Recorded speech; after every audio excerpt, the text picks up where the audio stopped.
Brilliant. Thanks, Debs. Well, welcome everybody. Thank you so much for being here this evening. I know it's really difficult trying to find an evening where there's no football, and in fact that doesn't really exist at the moment, does it? It's wall-to-wall football. I'm a Spurs fan, so show my dedication to the cause. I know I've just seen we've just scored the third goal, and now I've had to turn it off. I'm not even watching it anymore.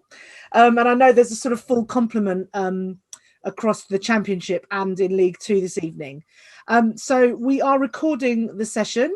It's going to be shared after the event once it's been edited. It'd be great if everyone could just keep themselves on mute, and feel free to have your camera on or off. And of course, please do use the chat function, as I can see everyone's doing already, which is wonderful, to get involved in the evening. My name's Chris Paros. I'm an FSA board member. I'm also a trustee of Kick It Out and the co-chair of the Proud Lily Whites, which is the official Tottenham Hotspur LGBTQ+ Supporters Association. And my co-host this evening is Anwar Uddin. Thanks, Chris. It's good to hear Tottenham are doing well on their travels. It's a pleasure to be here, and thanks for joining us, everyone. As Chris said, I am the Fans for Diversity lead at the FSA. As you can see, I'm also the assistant manager at Aldershot Town in my spare time. I've been involved with the FSA for 6 years now, leading the Fans for Diversity campaign. For those of you that are not in tune with the Fans for Diversity campaign, it's all about making football as inclusive as possible, working with fans up and down the country. It's great to have so many from our network here this evening. I know you will do a great amount of work, and I know this topic this evening will be something that everyone will feel strongly about, and hopefully we can continue to do some great work. So the FSA, I've been fortunate to be working with the FSA for 6 years now. It's gone very, very quick, but it's been an absolute honour. As I say, we've been doing some great stuff. We have a growing and successful national supporter movement. And I think for us, we're proud to say we've got around 358 member groups, 38 supporter-owned clubs. I think we've helped over 5 million reinvested back into the game, and we do some unbelievable work across football. And to give fans a voice is key. And the organisation has progressed so much since I've been involved. 6 years ago when I joined, it was an honour and a privilege, and how far we've come is amazing. I'd like to think we're a stakeholder in a game now, and I think it's great that we've got an opportunity to give fans a true voice in the game. So, let's talk about Terrace Talk. This is supported by Mind and the EFL. It's for all supporters. It's a supporter-led mental health initiative. Terrace Talk tonight will feature a series of events across 2021. This is going to be the launch of Terrace Talk. There's going to be a lot of activity to come after that. And over the course of the last year, there's been so much work that fans have been doing. And this is a great opportunity to highlight that and talk about some of the challenges that the last year has brought to us. Chris? Yeah, and the aim of the campaign is to encourage sort of open and honest conversations about mental health, and encourage supporters who need that to seek out mental health support services. A central theme of Terrace Talk is to also recognise the value that the social aspects of the matchday routine provides to fans up and down the country. And I know from running a co-chair and a fan group myself, like how much our members miss that match day routine, and however much you try to sort of replicate meetups or what that match day looks like with online stuff, it's not the same. So I feel like Chris Whitty. Can I have the next slide, please? Thank you. So we're really thinking about sort of taking care of all of you this evening. So we might touch on some topics that may sort of raise difficult feelings and remind you of events in your life, past or present. So do take care of yourself, and if you need to step away from the session, sort of turn the sound off, turn the camera off for a second, then please do. So we're going to start with a poll just to understand how everyone's feeling right now. So it should come up on your screen. Don't think about it too much once it does come up on the screen. Just sort of answer as quickly as you can. How are you feeling right now? Thanks, everyone.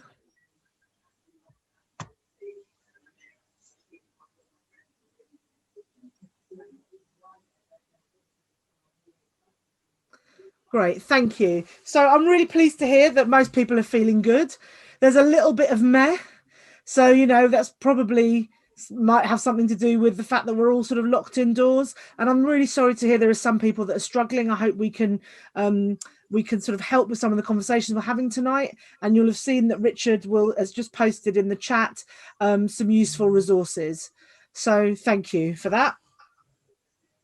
So, Chris, in terms of how you felt Tottenham's recent form, is that why you're feeling pretty good, or the result tonight? Does that contribute to your decision? Yeah, I think, you know, I wouldn't say their recent forms made me feel particularly good, but it's always good to see us, you know, winning a game. And I tell you, there's been 2 exceptional goals this evening. So I recommend, even if you're not a Spurs fan, to have a look at Dele's overhead kick and a beautiful move that ended up in a sweeping goal from Gareth Bale. Oh, brilliant. Well, I do feel a little bit better today. All the shot town won last night away at Maidenhead, although I did get a yellow card, which upset me today. So other than that, all good, and looking forward to tonight. Just to reiterate, it's a conversation. We've got an unbelievable panel, and we just want everyone to enjoy the conversation. This slide is just basically talking about the aims of this evening: raising awareness of mental health, encouraging conversation, thinking about the impact on the loss of the social element of football. And that's something that personally I've felt massively working with fans across the country. I'm on the phone constantly, always talking about ideas, things to do, things to help support other fans get into football. How can we diversify the terraces? How can we connect the community to the club? Take football away, and for a lot of fans, it's a big issue. So, you know, we've really tried to come together and help each other through what has been a really difficult time. And I think one thing we want to do today, and with Terry's talk, is highlight some good initiatives across the country, because there's been amazing work that fans have done to help each other, to raise awareness around mental health.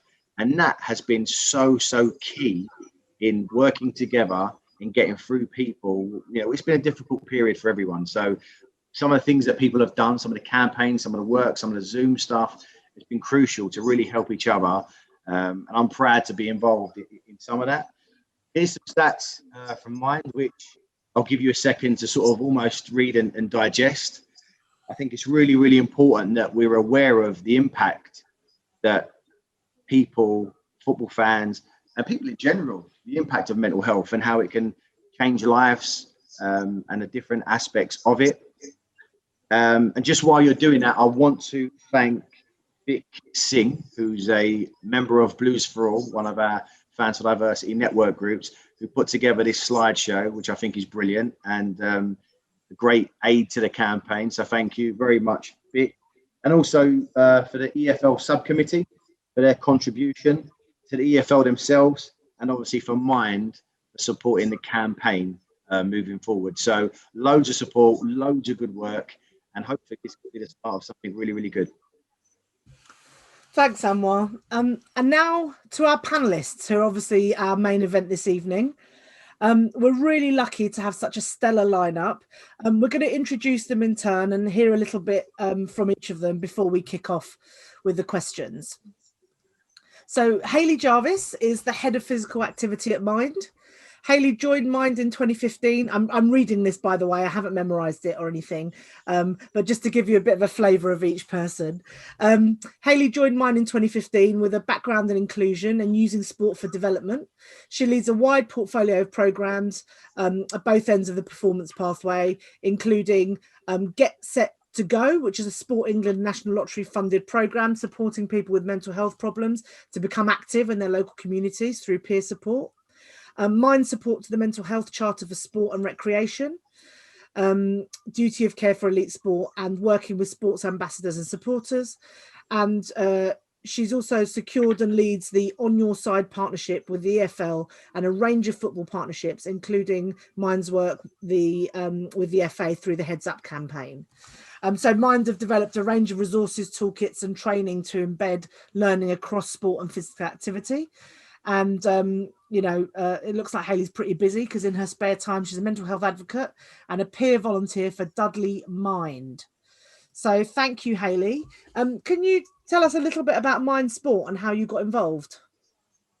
Oh, well, firstly, a huge thank you for inviting us to be part of tonight. I think it's game changing that we're even here having this conversation. So thank you everyone for joining, and to the FSA. I think for me, working in the sector, I have my own mental health problems, and the opportunity to join Mind as a national organisation to really change that conversation around sport.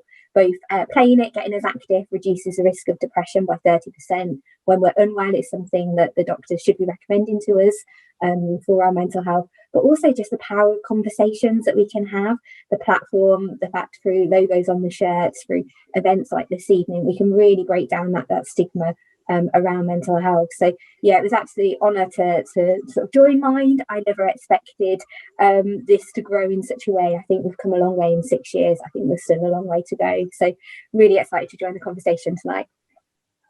Fantastic. Thanks, Hayley. So it's a pleasure to introduce our next panelist.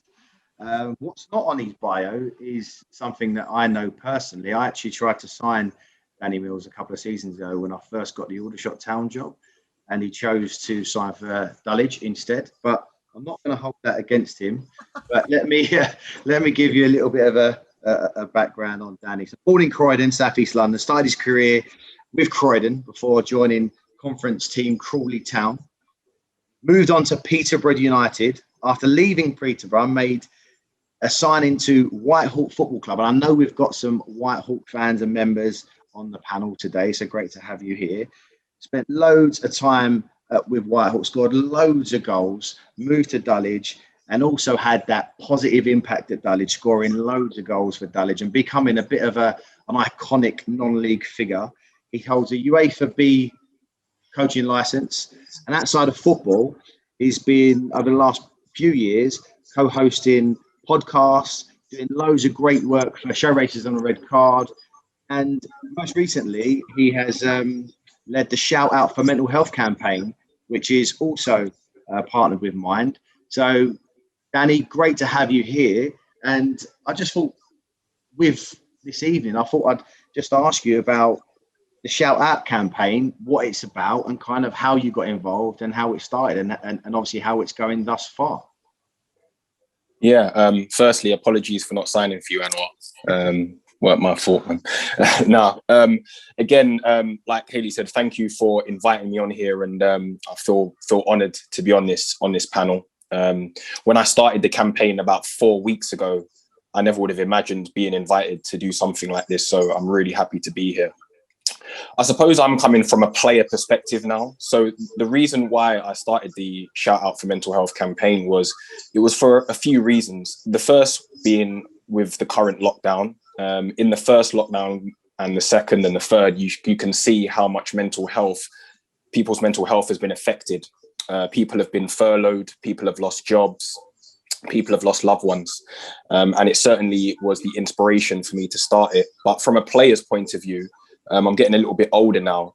And I suppose throughout my career and even now, I've seen the effect that football has on the player's mental health. So, for example, I've seen players having to physically vomit before each game, before they can go out and play.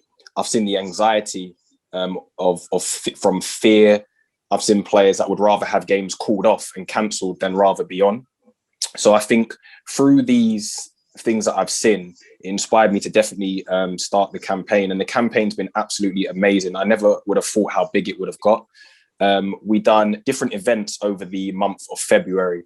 So Dulwich Hamlet and Whitehawk Football Club, who are two clubs that I've played for and obviously currently play for at Dulwich Hamlet, I brought the two clubs together to join this initiative so that we could run this campaign together. Both clubs have the same ethos, similar fan base, and we've been working really hard with some great organisers to do various events. So we've done a virtual football match, we've done a radio show, we've done a quiz against the fans. And a few evenings ago, we finished up with an evening with myself where we had probably similar numbers to what we have on the call today. where we spoke about mental health. We had former players from clubs talking about their own personal effects on mental health. And it's just been absolutely fantastic. We've managed to raise over £2,000 so far, and we're hoping to raise more towards the end of the month.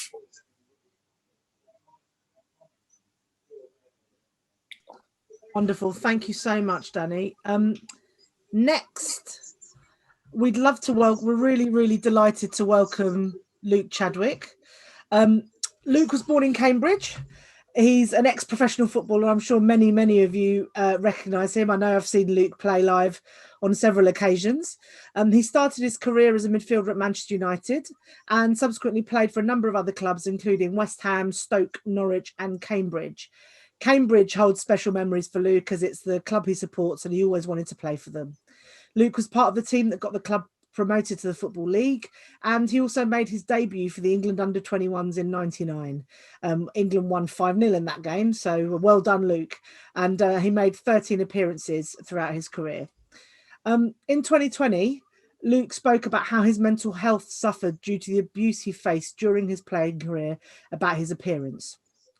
He's inspired a number of conversations around this subject and received an official apology from a presenter of one of the shows that led some of the abuse directed at him.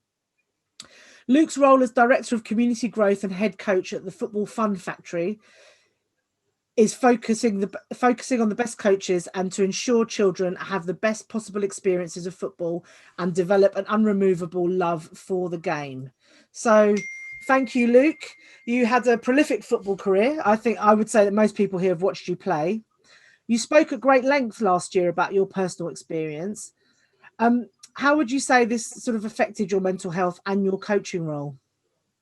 I think obviously it was a long time ago now when I'm quite new to the old social media. So when I put the tweet out, it was I weren't really expecting the sort of reaction that it received in terms of I was trying to send out a positive message in terms of going through this 12 months has been a tough time for everyone. And I'm sure everyone's mental health would have fluctuated up and down throughout this year that we've had. And it was a case of trying to put a point across of saying, when you are struggling, when you are down, the best thing to do is to talk about it. It's such a massive weight off your shoulders in terms of getting your feelings out in the open. It's something I couldn't do as a young man at Manchester United. I didn't feel able to. I was so embarrassed, so sort of ashamed of the way that people spoke about me, not about the way that I played football, more about the way that I looked really. And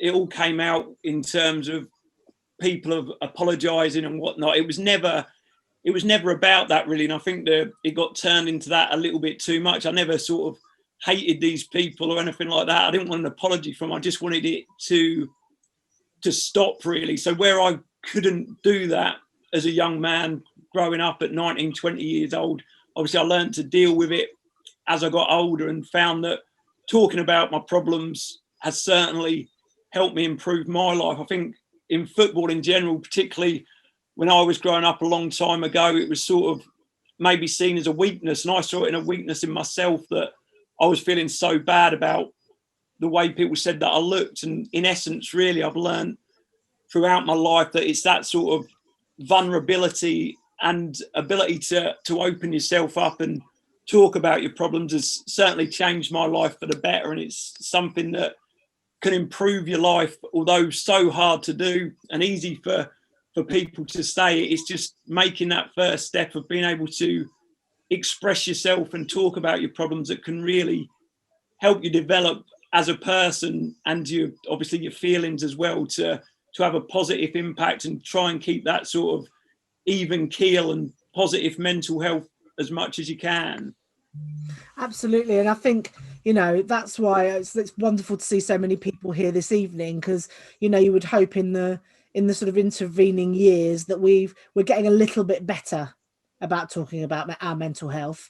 I don't think we're there yet, but events like this and the fact that we're even, having the discussion, hopefully will go some way towards helping that. So thank you very much. Luke. Yeah, Luke, it's great to have you here. I remember a long time ago when I was at West Ham, I was fortunate enough to play with the likes of, the Carricks and the Coles and the Defoes. And I remember Man United, they were the only team that would always come close to us. I remember watching you play a few times, and literally I was in awe of you on the pitch and some of the lads at Man United. So it's a privilege to have you here tonight, and look forward to hopefully doing more stuff with you in the future. Thanks very much. Did you ever foul Luke, Anwar? I don't think I was quick enough, to be fair. You probably a lot of those players back then, you got piano pushers and piano players. I was the person that usually had to look after Joe Cole, Michael Carrick, and kick everyone. But after time, it was trying to catch them. But probably not. I think he would have remembered me if I had. But, on to our next guest. So Gemma Oaten's acting career already includes BBC Doctors, BBC Casualty, and the role of Rachel Breckle in Emmerdale from 2011 to 2015. She received Best Newcomer nominations for the TV Choice Awards, British Soap Awards, and Inside Soap Awards. In July 2019, Gemma did her first TEDx talk. That's impressive. The Girl in the Mirror, the Woman on the Screen. The Reality of Eating Disorders, for which she gained huge acclaim. She regularly speaks to audiences around the UK about eating disorders awareness, anti-bullying, and motivational speeches, and is a manager and patron of her parents' eating disorders charity. And that's an impressive bio, Gemma. In fact, all the bios were so long, I said to Chris, we can't actually read them all because we would be here all night. But I want to let everyone on the call know how great the panelists are. There's so much to talk about with you, Gemma, in terms of your career, your public speaking. I've seen some of the stuff you've done, and it's amazing. It's inspirational. And I think that's across the board. I think anyone who listens to that would be inspired, regardless of what field you work in or where you're from. But I have to come to you and talk to you about SEED, and tell us a little bit about that charity, what you do, and a toolkit you've produced, and how that works, and the impact it's had. Thank you. It was a really, really nice introduction. Just so inspired by everybody, even though it's a short snippet so far. Everything that they're saying and sharing the stories is something that we can all do to make a massive, massive difference. Yes, I've done a lot over the years, but I kind of think that I'm making up for lost time, because I lost 13 years of my life, sadly, to an eating disorder that developed at the age of 10. And nearly took my life 5 times, accumulating in a heart attack at the age of 18. My life had been pretty idyllic, and unfortunately everything changed at around the age of 10 when the bullying started and anorexia took over. And during that time, my parents were desperate to try and get me help, but sadly help wasn't available. And we were turned away from the doctor and told that I wasn't low enough in weight to be deemed to have a problem. Sadly, cut to a year and a half later, at the age of 11 and a half, I was admitted to a children's psychiatric ward and put on bed rest and told that if I didn't eat or drink within 24 hours, I'd be dead. In fact, Mum shares the story clearer than I. The doctor actually said, if you don't eat within 24 hours, you'll be dead. If you don't drink within 24 hours, you'll be dead much quicker. And that prompted my parents, who continually had to fight to get me help, which just seems so crazy because I was almost dead 5 times, but still the struggle to get the support, not just for me as a sufferer, but for them as carers, was really, really difficult. And my mum, being my wonderful Hull northern mum, was like, absolutely not on my watch, and roped Dad into setting up SEED, which stands for Support and Empathy for Eating Disorders. And Mum and Dad have been running the charity now for 21 years, and they've made a massive, massive impact on so many people's lives. I was obviously still struggling at the time that the charity was founded and going, and it wasn't until I got the role of Emmerdale that I decided that now was the time in my journey and my recovery to start sharing my story and speaking out. And it's a bit of a name drop, but I do pride myself on this one.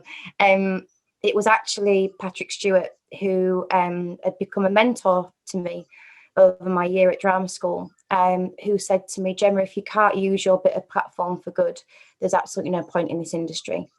And that's kind of what I've lived my life by ever since, trying to dispel the stigma of eating disorders, trying to educate. A lot of people still see it as a vanity illness, as the slimmer's disease. Newsflash, waiting for the weight to change. Is it going to change what is already there? It is a much more intricate and devastating illness than people actually realise. 1 in 5 people will lose their life as a direct result of an eating disorder or by taking their own life. And that's where we in SEED come in. I've stepped up as manager. God help me, I think mum and dad are listening to this Zoom. What were you thinking? And, you know, I'm carrying SEED forward, and I'm really excited and proud by where we're going. And we've had such a lot of support from sporting clubs and sporting foundations. And this is where I've been invited today by Debs. She has been such a pillar of strength and support in what our vision is and what we're trying to do, and the link between early intervention coming from kids being educated. And we devised the Eating Disorders Educational Toolkit, we call it, about 3 years ago. And the premise behind that was to give a resource to schools that enables the teacher how to teach responsibly, confidently about body image, eating disorders and well-being, because the key to all of this is education, prevention and early intervention. And whilst I'm not pointing fingers, sadly, that isn't coming so quick as we would all like around mental health from the powers that be, i.e. the government. But there's a lot that we can do in a hopeful and positive way as a charity sector. So the educational toolkit, to answer your question, Anwar, is just that. It's a resource to be able to prompt a conversation. And it's a conversation that needs to start happening. We've all touched on how adverse lockdown has been to many of our mental health states at the moment. And unfortunately, with eating disorders present themselves as a way that somebody can control something that they have no control over. Well, hello, COVID. You know, it's been a really, really difficult time, and we've seen a 56% increase from 2019 to 2020 in our referrals to SEED. Heartbreakingly, we've seen a 68% increase in those aged 10 to 19 years old. So the educational toolkit is something that my vision is that we get it into every school in the country. And we've had such a wonderful support from the Premier League Foundation. We have Tigers Trust, Hull City Football Club's Foundation delivering the toolkit, Middlesbrough. We're in talks with Liverpool. You know, it's been phenomenal, the support that we've had from football. And I think what's even more phenomenal for me is that football in particular is now seeing this as, it's a double-edged sword. It's sadly starting to be an issue, but they're now seeing it as something that they can help change the narrative of. So even though a lot of our stories are from pain and from really, really difficult situations that we've had to come against, I think what's amazing is that we're starting to use the dirt and to change it for good and to make something amazing grow. And like Chris said, you know, there's still a conversation and a way to go. But the fact that eating disorders are included in this conversation tonight, for me, is such a huge, huge step in the right direction. So thank you for having me.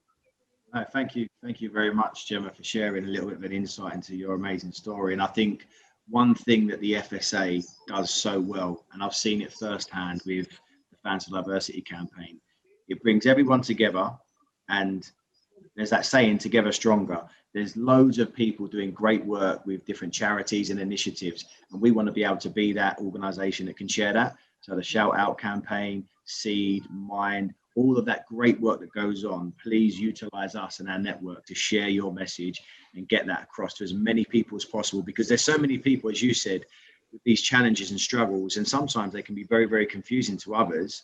But if there is that specific specialised help available, you know, it's about signposting and directing people to the right people, and that can be, you know, a game changer. So appreciate, you know, that insight, and like I said, please utilise the FSA, all the panelists, as much as you can, because we really want to be able to support your work as members to us, and share that with our members, because we do realise that that can benefit so many.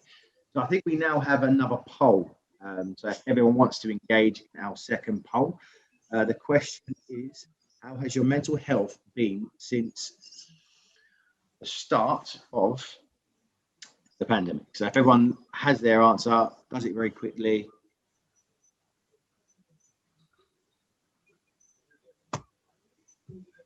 And we can submit that and have a little look at some of the findings for everyone that's done that. And by the way, there's nothing wrong with name dropping. I do it all the time. So yeah, I can vouch for that. He does do it all the time. Yeah, I think it's always nice to have a few that you have in your back pocket that you can use. I mean, you already have this evening as well when you said Cole and Carrick. I mean, well, I'm just getting started. So we've got our results in from the poll. Let's have a look. I think it's probably not a surprise to see that it's, you know, everyone's feeling slightly worse since the start of lockdown, with a few people who have felt much worse. So again, we're obviously popping the those details in the chat. And as I think Rob Harris said earlier, these resources and helplines are in a much higher demand now. So if you do share them or try to call them, then please do hold on. They will get to you. I think what's been interesting as well, last week, Just Like Us, which is an LGBTQ plus education charity, did some research into the mental health of LGBT young people during the pandemic. And it shows that LGBT young people are twice as likely to feel lonely and worry daily about their mental health than their non-LGBT plus peers during the pandemic. So there are all sorts of sort of intersections at this. We've got our data, not dates, roadmap to come out of it. So hopefully we will get there. So on to our first question now, which is great. We've got a couple of questions for the panel, but obviously if anything comes up from anybody who's in this Zoom now, then please do pop them in the chat. We'll get to some if we can. Can we take the slides off the screen, do you think, so we can ask the questions and see the panelists as they're talking? Brilliant. Thank you. So we've just had that poll about the pandemic and how everyone's feeling. So let me start with you, Danny. How's the last year been for you, and how's the pandemic affected you sort of personally and professionally? I think for everyone, you know, the last year has been something that we never thought we'd ever probably experience in our lives. It's been a shock to the system. It's been hard. It's been hard work. I think one of the biggest things for me is not being able to see friends and family. I'm a very big family orientated person. I'm very close with my mum, you know, my parents and my sister, and I always try and visit them as much as I can, and cousins. So that's been difficult. That's been really difficult. Professionally, it was it was a shock to the system. So I was playing for Dulwich in the first lockdown. I was coaching the academy at Dulwich, and I was doing some personal training at David Lloyd, and literally overnight it all stopped. And I'm someone that's used to constantly being on the go, always working 6-7 days a week, a busy person. So as soon as that stopped, I think the novelty of it for the first week or two was okay. But I think once we started going into April and then end of April and then May, you just didn't know when it was going to end. And I think the way I kind of got through it was I went out for a lot of walks. So we were quite lucky enough to have good weather around that first lockdown. And pretty much every day I'd go out for a walk for about 2 hours, 3 hours. My wife is a teacher, so she was doing online learning at home. So I'd make sure I just got up and I'd just go for a walk just to kind of give myself something to do. That was my routine. And that really, really helped me. And then because I'm someone that's used to working, I just wanted to try and find a job. I mean, I was lucky enough where I was furloughed and I was still getting paid, but I think that didn't matter to me. It was more about kind of, I need a purpose in life. I need something to do. So what I ended up doing was I ended up working for Hermes Delivery. And, you know, it allowed me to just get up, have a routine every 3-4 days a week and just do something. It wasn't about the money. It was just about having something to do. And that really helped me massively. And I think as time went on, I think my own personal mental health just improved just from getting that job. It could have been anything that I was doing. I would have gone and worked in a supermarket. I would have done anything, but I think that certainly helped me. And I think the advice that I would kind of give people really is, I think especially in this latest lockdown, is having a routine helps. So, and setting yourself small goals every day. So for example, setting an alarm every day, even if you haven't got anything to get up for, setting an alarm every day, having a shower, brushing your teeth, these little tasks that might seem, little, are very important. Doing some form of physical activity a couple of days a week, all of these things help improve your mental health. And I found personally that this helped me massively. Brilliant. Thank you. And thank you for being so sort of open with us, Danny. Really appreciate that. Luke, from a coaching perspective, what's it been like for you, given with the on again, off again? Can you go out and do your work or not? So what's that been like this last year? Yeah, of course, it's been a real, a real struggle in terms of sessions on, sessions off, no real sort of continuality with it in terms of you don't know when we're going to be training, when we're not. So it's been a massive challenge in terms of what's most disappointing, obviously, what our organisation's all about, the Football Fun Factory, is children playing football and them sort of missing out on them incredible experiences. We're not about developing professional players. It's all about around inclusive for boys and girls of any age and ability, really, and more than developing football skills, around using football as a vehicle to develop positive life skills like teamwork, communication, sportsmanship, and celebrate them aspects more so than the little boy or girl who scores 25 goals in a session. So it's a real rewarding role, and obviously really disappointing not being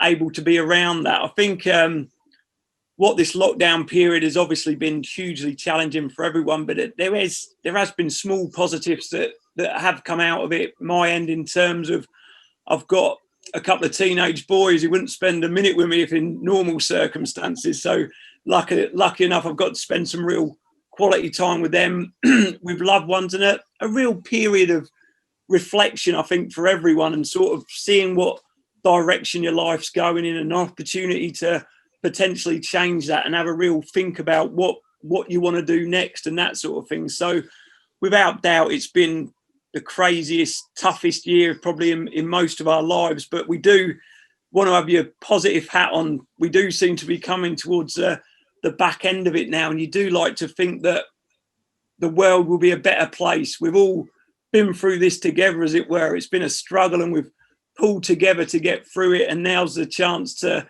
start living life again. So it's been a challenge, I'm sure, but for everyone. But here's hoping that this is the last lockdown and we can start living a fantastic life again.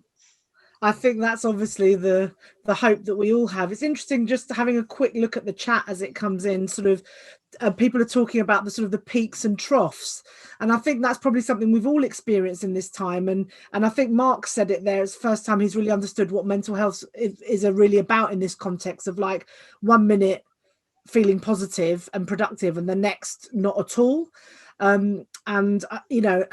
And it's good that we're able to talk about it in that context and hopefully try and eradicate some of that stigma. So, Gemma, how's the last year been for you, personally and professionally? A bit like, Danny and Luke, really sort of itchy like a ton of bricks. 1 minute you're prancing around on stage all around the country. I was on tour, and and during the day, wherever I was on tour, I was going to different schools and talking to the kids about mental health and eating disorder awareness. And then, loving my 10 o'clock at the pub after the show had come down, to sort of coming back to a flat that I'd not been in for 7 months because I'd been in digs and, touring around the country, to being on my own with my dog all of a sudden, and it was hard. I think I've painted every single chair in the garden. I think everything had been done. The fence, the wall. I mean, Mum and Dad couldn't believe it when I tackled the wall. But actually, do you know what? I might be a bit controversial here. I actually found that for the first time, and this is bearing in mind my experience due to what I'd gone through for 13 years as well, I actually had a chance for the first time ever to breathe. And I actually had a chance to really, a bit like, you know, what Luke said, to really figure out what it is that I want. And I think Danny said the same thing, that passion and purpose. And because I know my mental health so well, as soon as the anxiety started, because it was massive, you know, I'd lost all of my income, didn't know I was going to keep a roof over my head, you know, just because I'd done telly once or twice, you know, a few times, it does not pay the bills. When it was years ago, you know, I'm just like everyone else. And I lost it all, you know, no backup plan, nothing. So as soon as the anxiety started to creep in, I did start to lose weight, and it wasn't a conscious thing. It was just, you know, I was struggling and I wasn't eating properly. And all of a sudden I went, whoa, Gem, come on. You know, we know this old game from before, like, let's sort it out. And I always say, like, I kind of, the eating disorder's in the back pocket, and I put my hand in and I go give it a little stroke, and then I tell it to bugger off. And then we carry on, and I do what I need to do to keep it there. And my to-do is to educate myself about myself and talk to a therapist quite openly. Many people know that, you know, I speak to my therapist every 2 weeks, because if you broke your arm, you wouldn't start using it in the same way, would you? You know, you wouldn't you'd have to adapt because it hurts.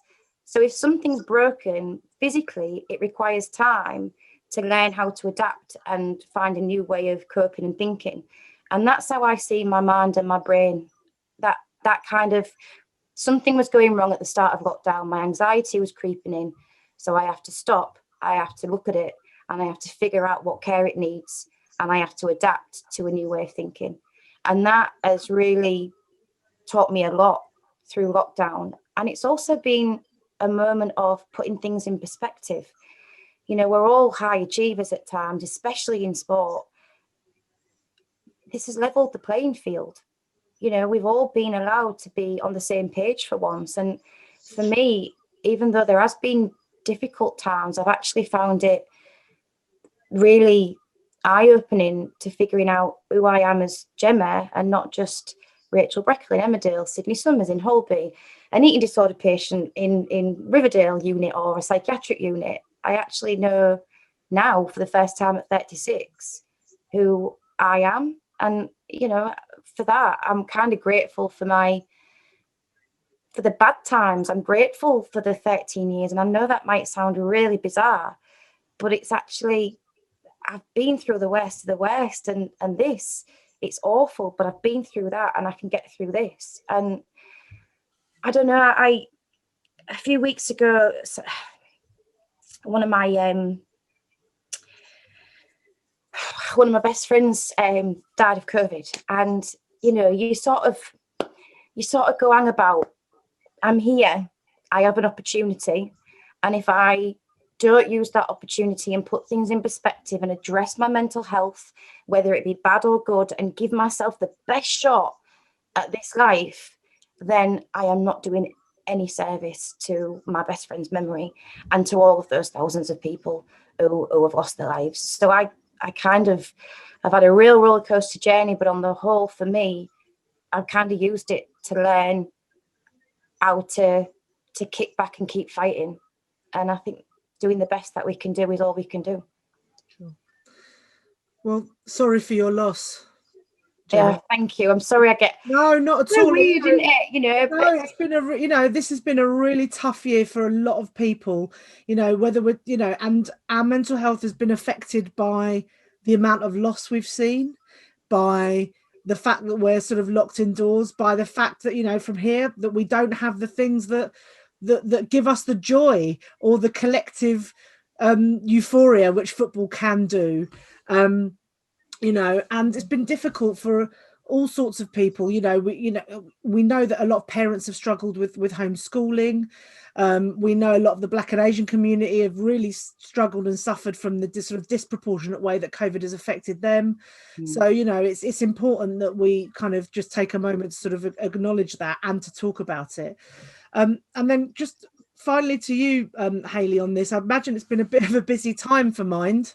Oh, it has. And just, you know, hearing everyone's experiences on a personal level, very, very similar on on a professional level, I guess I'm really heartened about the conversation in the chat around people sharing how they've been supporting their own well-being, but that of other people. So yeah, we've seen people experience mental health problems for the first time and kind of gone, what's going on? And I think that comment was echoed in the chat. Didn't really get what mental health was before. You know, we've all got it, we need to look after it.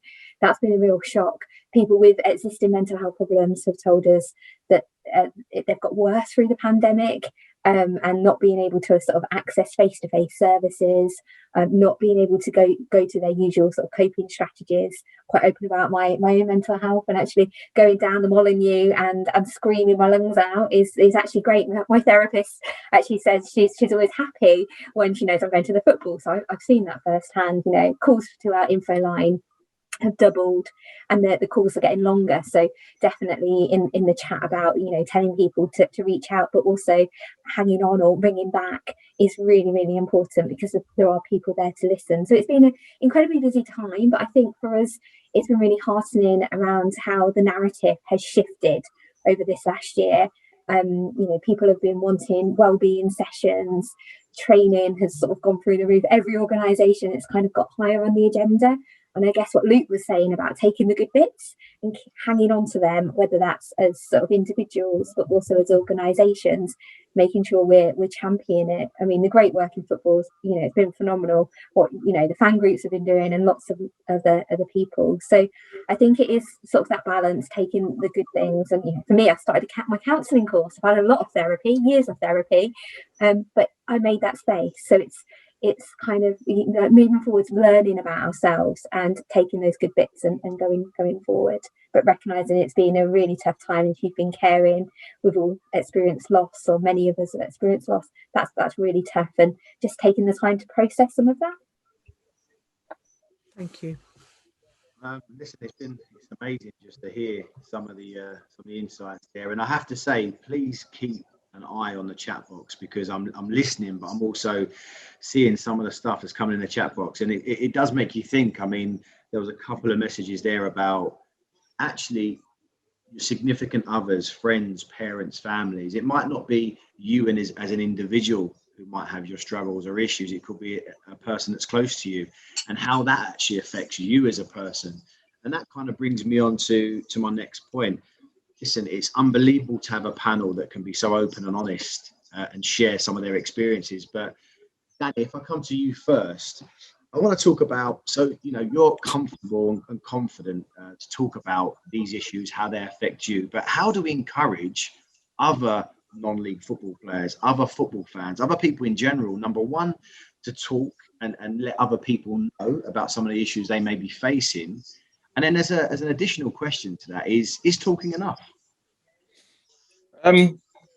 So I think being in football, and I'm sure Luke will say the same, you have a lot of characters in dressing rooms, lots of different personalities, and sometimes it can be very difficult to maybe express yourself, especially if you're in a dressing room which has big personalities and big characters. And I suppose from my point of view, that's where I've seen the detriments of some of the players' mental health. I think one thing that I found is as a senior player in my group now is I just ask players how they are, to be honest. I just kind of go through the change room every day, and I'll just speak to people and see how they're feeling. And I think for like fans and other non-league players, I think they need to try and be able to feel. It's difficult to try and build confidence and have confidence to speak about your problems and any issues you may have. But I think if you have anyone close to you, whether it be a friend, a family member, I think it starts with a conversation. It just starts with maybe just, you know, it's okay not to be okay. You know, I've heard that phrase so much over the last 4 weeks since doing my own campaign. And it's never been a truer statement. And I think everyone needs to realize that it's actually fine. And if you can speak to someone that you trust first and foremost, I think it will help. Is talking enough? I think talking's the start, but then there needs to be action. I think we look at everything that's happening in the world, and we talk a lot. We want to say this and we want to say that, but I think eventually there needs to be some action. And I think what that action can be is, like I said previously, is that advice on just having giving people an option of what they can do to actually help themselves. Now, whether that be giving them accessibility to a charity like Mind, who can help them, who do obviously fantastic work, whether it be having more conversations about how they can help themselves, routine as well. Like I said, that's one of the biggest things for me is routine, and giving people daily goals and daily tasks. And I think that's definitely how we can sort of slowly have those building blocks. The reality of it is mental health is 365 days a year, 24 hours a day. It's not going anywhere. So it's something that needs to be ongoing. It's not just a flash in the pan. So all that help needs to be there 24 hours a day, and they need to be able to access that. Thank you, Danny. Luke, just to bring you in, I read a story in a newspaper about some of the issues you faced. And again, we're talking about encouraging people to open up and talk. When I read that, I was empowered by it myself, because here's a player I know, I look up to, and he's speaking so openly about his life, his career. You know, when you look back at that, do you feel like it was something you could have done earlier? Should you have done it later? You know, in terms of like, because we're trying to encourage people to talk, but when is the right time for them to do that? Is it now? Is it at a stage where they feel more comfortable? Do they have time? So just to get a little bit of an insight into kind of, you know, your story and when you decided to sort of be more open about your career. Yeah, brilliant question. I think I get asked the question a lot of what sort of advice would the Luke Chadwick now give Luke at 19, 20 years old? And of course, that advice would be talk about your problems, let people know how you're feeling. But at the same time, even if I was given the advice then, I wouldn't have taken it because of the boy that I was, because I weren't confident enough. I would never have shared my problems. I think Anwar, Danny, you'll agree, in football at times you're sort of in that bubble as a footballer, probably from the ages when we started playing at 9, 10 years old, you were recognised as a talented football player, and that just carried on into a professional player, and then you're in the bubble of football. And I never learned about myself. I didn't know why I was feeling that way, because all it ever was football. I didn't have the emotional intelligence to understand why I felt the way I felt, because people were saying like horrible things about the way I looked, and I thought it was something wrong with me, like a weakness inside me, because what it's like something it says in the school playground, it didn't really worry me then, but now I've got millions of people laughing at the way I looked. I had no idea how to deal with that as a 19, 20-year-old boy. And I think one of the reasons because of that, because I didn't know myself, all I saw myself as was Luke the footballer. So it took so long to sort of understand that. And like, without a shadow of a doubt, the most important relationship I've ever built is the relationship with myself. And sort of, I think I always loved myself, but I didn't know why. I never sort of looked in the mirror in disgust and thinking, oh, I'm disgusting or anything like that. But I thought, I didn't know why I love myself. And it was that sort of process of understanding, getting to know myself, getting to know Luke the person, not just Luke the football player and whatnot. So it was a long, drawn out process of understanding myself, understanding why I felt a certain way about a certain thing. And it's probably a process that still goes on now, because we're forever learning about ourselves. But it's that relationship of keep making that relationship stronger and stronger. I think the more you can love yourself, it gives you that ability to love those closest to you on a much deeper level, as it were. So that's probably, I mean, I'm not upset or feel sorry for myself about what happened to me, because we're all on a journey, aren't we? That was my journey. Gemma's had her journey, Danny's had his, you've had yours, and we're all on that journey and sort of understanding and learning more as we go on. So it's I wouldn't change anything on my journey, despite challenging times, because I think it has helped sort of shape and mold me into the people that we've become today. No, I mean, it's an unbelievable answer. I mean, I look back at my career, and growing up, you know, I was probably the only British Asian I ever come across playing in the football environment. And, you know, I heard a lot of racist terminology. A lot of people told me I won't make it, you know, it's not going to work. And while growing up, I almost was continually preparing to fail. I was like, well, it's not going to happen. It's not going to happen. But in a crazy way, when you prepare to fail, the fear of failure just disappears. And it's just, you know what, I'm just going to be who I am and I'm going to get on with it. I'm not going to allow others to ruin the journey or the pathway that I want for myself. And as you said, it's that getting to know yourself. And unfortunately, you know, at our age, when you're young, there are probably conversations a young footballer doesn't need to have. You know, we want to think about being the best that we can be, getting into the first team, impressing for our new contract. But unfortunately, because of external issues, these are questions and battles that you have to have with yourself.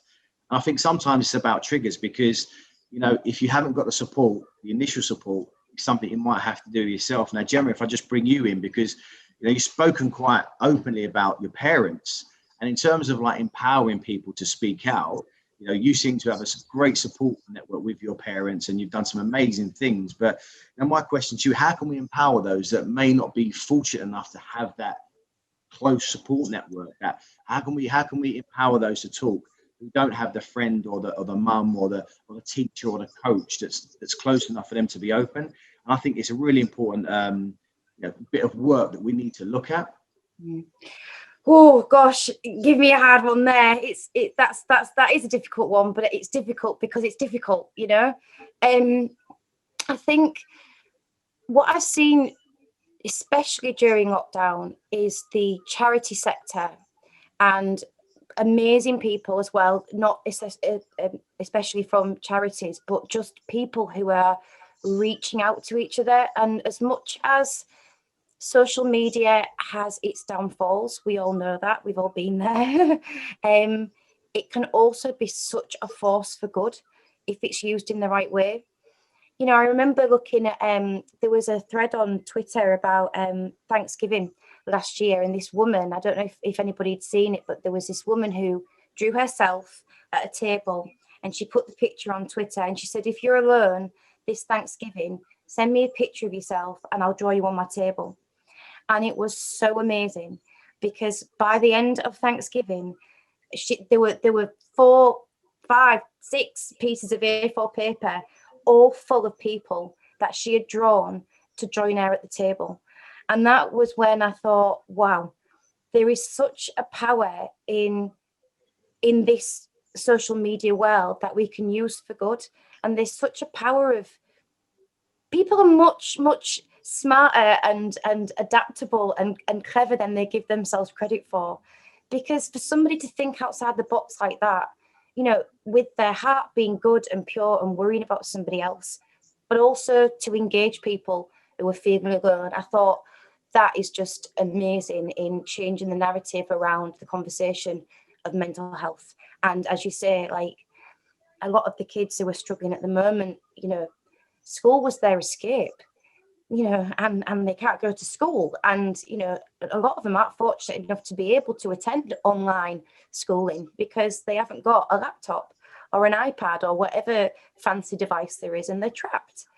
But I think now they're seeing, whether it be in when they can go out and meet friends in the park when it's allowed, or whether it be that they can go on their phone and look at Twitter, there are so many people who are saying, if you're feeling like this, you're not alone, please reach out. And I think that's amongst all of the sadness and the struggle and the rubbish we've all been through, like how amazing is that? In 2021, we're finally getting to a point where, as we've all been talking about, people are starting to understand that it's okay to not be okay, but understand that mental health needs to be as addressed as physical health. I think I've been very fortunate, but just to give some insight, and I hope Mum don't have a go at me. I can't see her on my screen, but I know she's watching with Dad. You know, it wasn't all like shiny and rosy while we were going through our 13 years of, you know, moments. Let's say, you know, there was many a World War III that was happening in my kitchen around dinner time. Let me tell you, you know, we didn't get it right. We weren't perfect. We didn't know all the tools and, you know, what to say and what not to say. But we learned together through our experience, and now we use that to help families. And I would suggest that not even just affected by eating disorders, any carer and sufferer dynamic of any mental health, or, you know, whichever way somebody's expressing their pain, shows itself, how to be able to come together and start talking to each other as human beings. And I think that's something that myself and we at SEED are really, really passionate about. It's about talking to the person as the person and not forgetting who that person is. And just to explain, eating disorders especially, but any mental health illness, they're such clever and manipulative segments of the mind, shall we say, and they make you forget who you are as a person. So what we at SEED always encourage is to reach out and remember, if somebody's struggling, the person is struggling, not the eating disorder, not the OCD, not the self-harming, not the person. So to remember and connect with them as a person is so key, I think, to accelerating the conversation as well. Thank you, Gemma. Hayley, the work that mine do is so significant in helping others. Just to come to you around that same question in terms of empowering people, our network, football fans, people that we see every day, just empowering them to have that discussion, to maybe ask a question, to speak to their support network about their struggles. And for those that don't have that support network, and many of us don't, there's not people that have the perfect family unit or the perfect set of friends that they can go to and feel comfortable going to. So it's how do we on this call sort of take some advice to sort of encourage people to be able to talk. That's the magic. That's the magic we're all after. Yeah, I think we're doing it. This tonight is part of it. You are almost creating your own social movement through #Terrace Talk. To have these conversations is about everyone, educating themselves about mental health. You're here today. I've seen lots of you are training, some of you counsellors on there. There's lots of conversations going on in the chat around people who've obviously been sort of increasing their mental health literacy to start with. It's then about creating the right environment for people to be able to talk and feel comfortable. And create the scene if people want to. And I think this is one of the challenges, because we see a lot, and we are saying talk to someone you trust, a friend, a family member, a charity, or a medical professional. But I think we also need to really recognise that some people may not want to talk as well, and it's about them finding the right person at the right time for them, so that we don't pressurise people. Because in all the best will in the world, it's got to be the right time, the right place, and the right settings. I think we need to sort of bear that in mind as well, and recognise that that's just one person, a part of one person's identity as well. So I think the more we can upskill on the literacy, join together things like this evening and the great work that you're doing in your sort of communities with your supporter groups, getting it on the agenda, just making it literally okay not to be okay, and start with that well-being question, knowing that you're not going to fix everyone and that you can signpost people on, I think is huge. And not making sure it doesn't define people and it's not the only part of the conversation. Offering really practical help can be really really beneficial, whether that is checking in with someone, but also offering to do something for them, or meeting them for a walk. And again, not making it always about the mental health problem, because you might have had up to here of talking about your mental health that day. So I think all of those things, but this movement, it feels to me like you're creating a bit of a social movement, and I'm really blown away about everyone's experiences, but also those comments in the chats, the stuff that we can do for ourselves, but also helping each other. So yeah. I think that's spot on. I mean, one thing that I've been so impressed with the Football Supporters Association about is that, when I left football and I sort of entered the real world, if you like, I was quite apprehensive about what that would be like. And, my colleagues, the work we do, we're all people, we're football fans, and that's a key part of how we work. We're not, we don't formalize everything. It's not too strict. We understand the human aspect of football fans, the passion, and we understand we're not experts. We don't know everything. We get things wrong. But it's about creating that environment where people feel comfortable with you. People feel comfortable that they can have the conversation should they need it. And in the last year, I've had loads of conversations with football fans, and I often ask myself, am I skilled enough to have these conversations? You want to help, you want to ask questions, and you want to listen, which is important. But I feel it's about, okay, well, if we've created an environment and we've got fans opening up to us, It's about, okay, do we know where to signpost these individuals? Do we have the necessary expertise and experience to be able to handle a sensitive issue? And these are questions that I think we all have to understand, because it could happen to all of us, and it could be an unexpected incident. It could be an unexpected conversation and someone opens up. And it's like, if that happens to you, how do you deal with it? What's the best way to deal with it? So like I said, for me, without having any of that expertise, it's about being yourself, listening and opening up.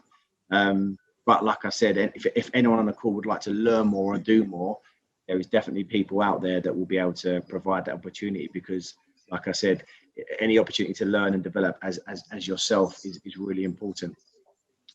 So Chris, are we on to the next question now? We sure are. I think, I've been watching the chat. There's been some really brilliant sort of conversations in here about, the importance of football in all of our lives, actually. And in the room, we've got supporter group organisers who've, our weekends have changed quite a lot in this last year. But actually, we've got supporter group organisers who are responsible for, organising thousands and thousands of supporters up and down the country, and actually have done some really brilliant work in this last year. I mean, we've got some logos along the bottom here. I'm just going to say a little bit about what supporters have done in this last year. So, the Canaries Trust have set up their own mental health hub and are running support webinars and sessions in the local community. Cambridge Fans United, so you'll like this one, Luke, have supported supporters with phone calls and supportive signposting. Dulwich Hamlet and Whitehawk, we've heard this from Danny, the shout out campaign and events and sessions and fundraising. I think over £2,000 you said there for Mind. Nottingham Forest have offered training in mental health to their members and to help the local community. Talking Cherries is I guess that's Bournemouth, which is a fan-led campaign helping to support and signpost supporters to services. And the Spirit of Shankly, which is I think the Liverpool supporters group, are hosting virtual workshops and sessions on mental health. So there's been loads of stuff going on all over the country about this, which football fans often get a bad rap, and just sort of reading all of that, makes us realise. And there's a plethora of other examples along the bottom there. So, Hayley, I'm going to jump back to you for a second, if I may. What sort of good work have you seen? And more importantly, actually, I think what would be really interesting to hear from all the panelists. So I'll be coming to you. So get ready for this. What sort of other initiatives, solutions, or help could football fans, do you think, be looking to do in this time? Yeah, I mean, we have seen some amazing initiatives. Actually, some of those are listed on that slide. And actually, just today, I was talking to AFC Bournemouth and heard about the Talking Cherries initiative and how that had come up from fans as a result of a suicide, a fan taking their own life, and how everyone rallied. Amazing projects. And I know some of our local minds have been involved in these, whether it's Norwich, Norfolk and Waverley Mind have been doing mindfulness sessions, linking in with the Canaries, and amazing work, and great that is coming from fans. And I think that resonates more with other fans, and that's ultimately who we want to reach. I think there's, in terms of what more you can do, I think definitely it's about that mental health literacy, whether that's informally learning more. I've just posted about Time to Change. You've got some great resources on their website that you can you can access. There's obviously more formal training, but it feels to me it is about this social movement, and thinking about your unique your club, your fan groups, you know them, so how can you sort of start those conversations with them? It doesn't always have to be a mental health group. It can be just getting it on the agenda in all your meetings, and really sort of building on that movement. So this just becomes the norm in everything we do. We've got lots of resources, there's loads of tools and good practice out there. But it is just starting with that literacy, and then kind of thinking about those practical things that you can do in terms of getting it on the meeting and on the agenda, really. Wonderful, thank you. Danny? Yeah, I think one thing that we've seen in the lockdown, which has been prominent, is quizzes, a lot of online quizzes with family members and things like that. And although I think we've probably done enough quizzes to last us 10 years, I think that's really helped. So I think just doing small little things to help people and trying to keep in touch with as many people as possible has certainly helped. Obviously, this initiative that you guys are doing, the Terrace Talk, is absolutely fantastic, which is helping, and obviously the work that the guys from Mind are doing. With my Shout Out campaign, I'm obviously bringing 2 clubs together in Dulwich Hamlet and Whitehawk Football Club. And I think for the fan groups on the call, work with other clubs as well. You know, work with your local clubs, or, you know, if there's a lot of, I noticed that there was a lot of Football League or Premier League clubs. Can you partner with the non-league clubs? Can you do different campaigns and initiatives with your local non-league club? You know, there's a lot of, you know, a lot of Premier League and EFL clubs. You have a lot of feeder clubs where players will go on loan to and things like that. Get them involved, work with them, do quizzes, do different campaigns where you can show that you're united. We're always, you know, football is obviously a very competitive sport. We're always playing against each other. But I think what we need to start doing more in these times is working together, taking that competitiveness out of the picture and showing the world and showing the country that in fact, you know, we can actually come together. We're not thinking about the competitiveness. We're thinking about, as one country, as one people, trying to help each other. And I think that would be absolutely brilliant. You know, even if it's, rival clubs, non-league clubs, just trying to get everyone involved. Brilliant. I think that's spot on, Danny. And I think, you know, all of us that do stuff, in football fan groups, you know, we do, and I said it earlier, we do sort of feel like we're stronger together, and there is something in that where we can come together on shared issues around football, and then this is definitely one of them. Luke, sort of in my local community, I have to pick up on obviously the work that my beloved Cambridge United have done over the lockdown period. I know Hayley and the brilliant guys at Mind work closely with Cambridge United and sort of got the names on the tops, etc. And Cambridge had a big push on becoming a mentally healthy football club, and the work that they've done. I know my old mate Dave Matthew Jones is on this call somewhere, so I better give him a mention as well.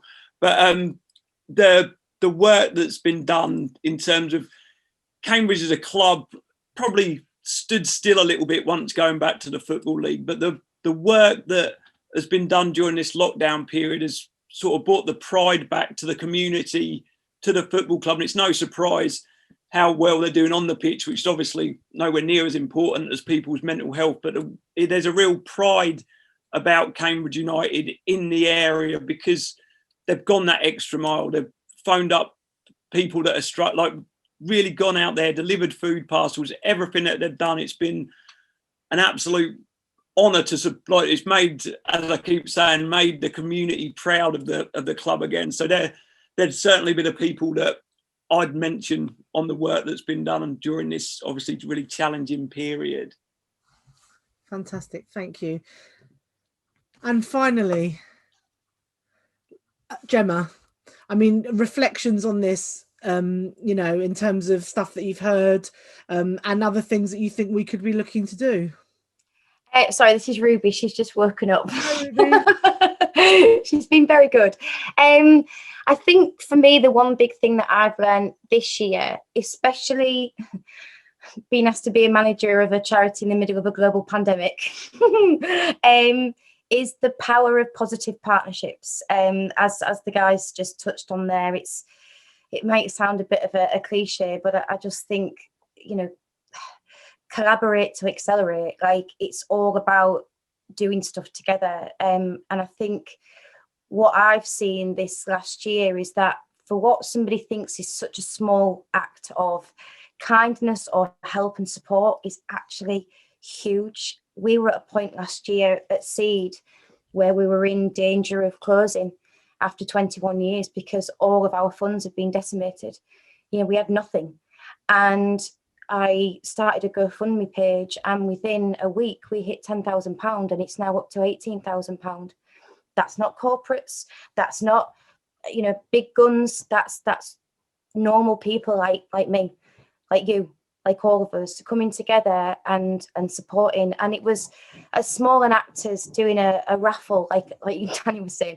God, the online quizzes.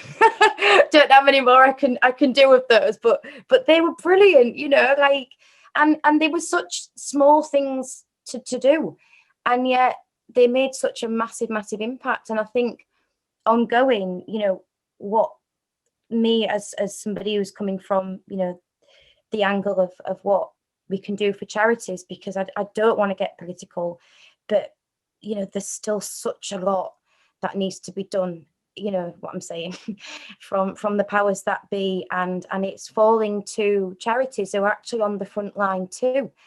And we need to keep supporting them. And I'm not just saying SEED, I'm saying all the initiatives out there, like Danny's causes and Luke's causes and Hayley's causes, like they're all so integral to being, you know, that bridge, bridging the gap between the services that sadly some of us can't access readily. And it is so important that we keep doing that, you know, and it's so amazing and beautiful to see the generosity of human kindness and spirit.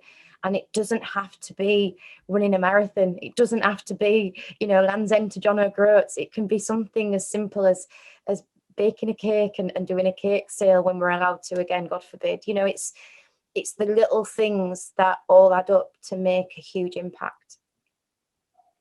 Wonderful, thank you. And I think there's some, you know, some good sort of ideas for us there, some food for thought, and just about, you know, the small things, the big things, all the things in between that we can all be doing together, and being here this evening is obviously a big part of it. Anwar? Yes, for me, I mean, just listening, it's true. I think sometimes we forget about kindness, how important a smile is, to be polite, to be welcoming, because, you know, as we've touched on, you don't know what people are going through. You don't know what stage they are in their life. You don't know what situation they've come out of or going into. And I think so it's really important that we do commit to trying to be as kind and as helpful as possible. It's difficult, but, you know, it's something we can all try to do. Going back to the online quizzes, I actually haven't won one during lockdown. So I'm hoping that there's enough time so I can get one winning. So if anyone's doing a quiz with a specialist subject of Aldershot Town, please do let me know, because I've probably got a chance of winning that.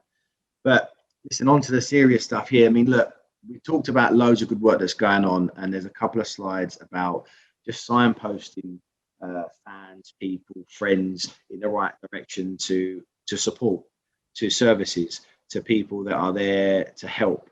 I was having a conversation with Rob Harris from Proud Valiants, who was on the call tonight, I think, and we were discussing that there are numbers, there are organisations that are available, that there may be an issue around wait time, but there are alternatives. So I think it's about raising awareness. I think it's about working together, and just understanding there are lots going on. You know, terrorist talk is one thing that we are trying to create, to bring people together, to talk, to help, and it can hopefully initiate lots of smaller events and activities at your club, in your community, with your friends and your family. So from us, it's all about, you know, having this panel just to come together, initiate the discussion, give you a little bit of an understanding of what's going on. Some of the great people out there doing amazing things. So I'm hoping that tonight has given you a snapshot of what Terrace Talk is and what we plan to do moving forward. So please do just, you know, on the slides, there's some further support. There's some information about where you can get that further support. And also, I would encourage everyone. I know there's a few of us are on social media, Instagram, Twitter. The panelists, I think, are doing great work. Follow them. Make sure you keep up to date with what they're doing, their campaigns, the work that they do. And please make sure you understand some of the great work that the FSA are doing. We've got the Fans for Diversity campaign. We've got Terrace Talk. Any issues that football fans are having, it could be locally at your club, please do get in touch and please speak to us about how we can help and support. And it could be something small, it could be something gigantic, but we do everything we can as staff to help where we can. So there they are on the screen. There is everyone's social media details. And I think it's great. You know, you meet some people nowadays and they say, I'll follow you on Twitter, and they know everything you do. And I think sometimes that can be quite comforting. So there's the details. But please, everyone, keep in touch. And Anwar, sorry, Jem just wanted to jump in there quickly. Yeah, I saw the hand up, Debs. You beat me. Oh, ruined it. Sorry. Sorry, I just noticed that SEED wasn't on the signposting. So I just wanted to say if anybody is struggling with disordered eating or eating disorders, not just as a sufferer, but as a carer. You know, we've got our website, and that's www.seedeatingdisorders.org.uk. But maybe Debs can follow this up. I just wanted to make sure that they know the signposting for eating disorders, and we're at SEED Support UK as well, if anyone feels like they need any support or help. That was it, really. Sorry.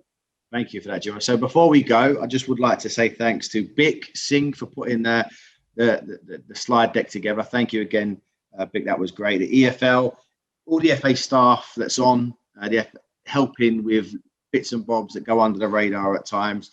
Obviously, my fantastic co-host, Chris. Thank you, Chris, for helping out and doing the great work that you do. I know the Proud Lily Whites have been doing some amazing work over lockdown. Thanks to Mind. Thanks to all the attendees, and obviously a big thank you to our panelists. I think you've made a fantastic evening, and it wouldn't be as it was without your insight and input. So I thank you very, very much for all your time. And everyone, you're now allowed to leave and watch the football.